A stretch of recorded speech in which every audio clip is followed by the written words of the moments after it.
Et le problème, vous voyez, dans cette réponse, c'est je m'occupe des autres. Et c'est le problème de notre société, hein. Tous ces gens qui veulent s'occuper des autres, fichez-nous la paix. Occupez-vous de vous. J'appelle ça le syndrome jésus-christique. J'ai vraiment découvert ça dans les centaines de séances individuelles que j'ai données. C'est la moitié de la planète qui veut sauver l'autre moitié de la planète. Mais fichez-nous la paix, sauvez-vous vous-même, hein.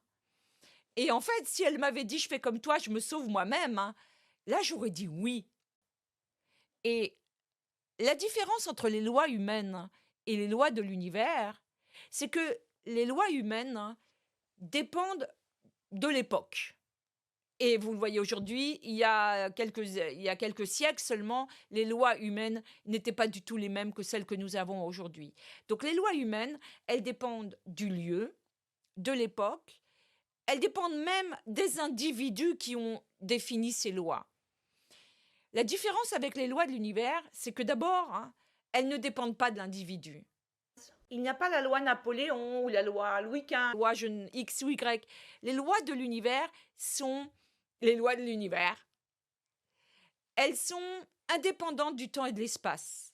Ça veut dire qu'elles sont les mêmes 2000 ans avant Jésus-Christ ou dans 3000 ans, ça sera toujours les mêmes. Et surtout, elles sont universelles. Ça veut dire qu'elles s'appliquent à chacun et tous sans exception. Qu'on soit riche, qu'on soit pauvre, qu'on soit en bonne santé, qu'on soit malade, c'est pour tout le monde les mêmes. Et c'est pour ça que j'ai commencé cette présentation en vous disant je suis physicienne. Parce que pour parler des lois de l'univers, il faut quand même avoir une formation scientifique. Donc, j'en profite pour dire que non, la Terre n'est pas plate. Maintenant, si vous voulez croire que la Terre est plate, je m'en fous complètement. Croyez ce que vous voulez. Moi, ce qui m'intéresse, et là, moi, en face de vous, je parle aux gens qui sont attirés par ce que j'ai à dire et qui veulent recevoir ce que j'ai à dire. Et par la scientifique que je suis. Cette distinction entre l'amour personnel, l'amour impersonnel et ce que j'appelle l'amour inconditionnel de l'univers. Et l'amour impersonnel, qui permet de comprendre l'amour inconditionnel, c'est-à-dire sans condition. Sans condition, ça veut dire que l'univers vous aime. Que vous soyez riche, que vous soyez pauvre, que vous soyez en bonne santé, que vous soyez malade, l'univers ne juge pas.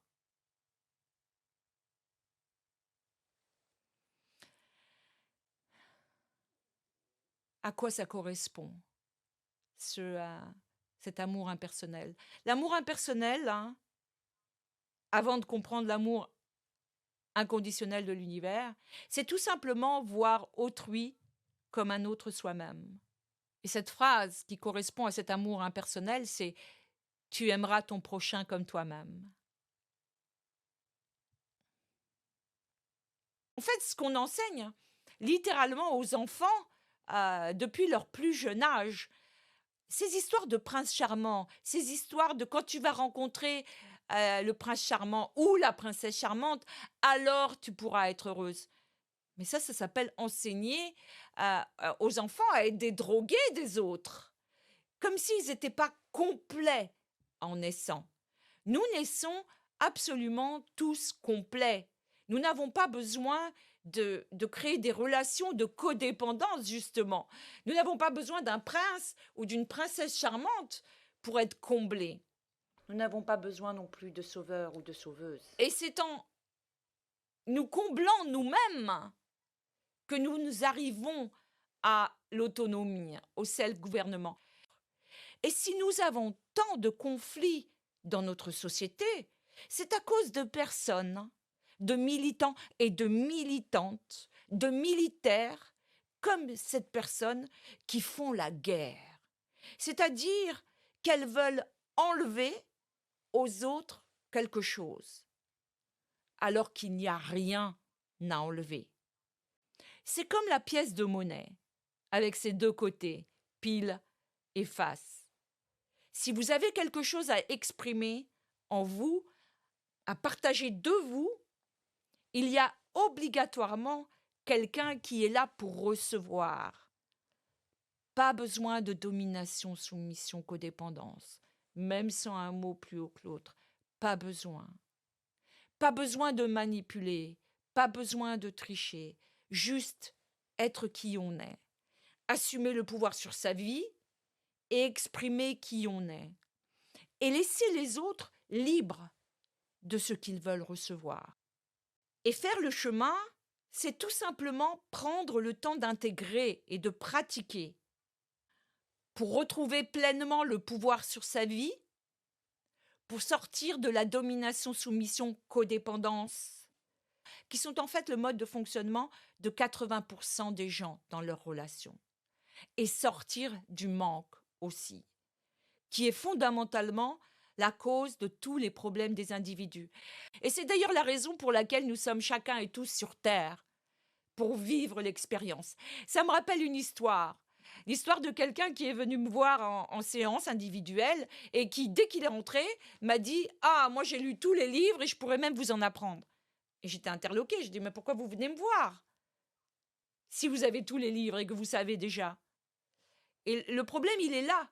C'est que justement, il suffisait de lire les livres pour savoir et comprendre, nous n'aurions pas besoin d'être sur Terre. Nous sommes chacun et tous, sur Terre, pour expérimenter notre vie, pour apprendre et grandir et nous développer par l'expérience, justement. Et pour ça, il nous faut quoi? Il nous faut le pouvoir sur notre propre vie, comme je l'ai dit, qui est intrinsèquement en chacun d'entre nous.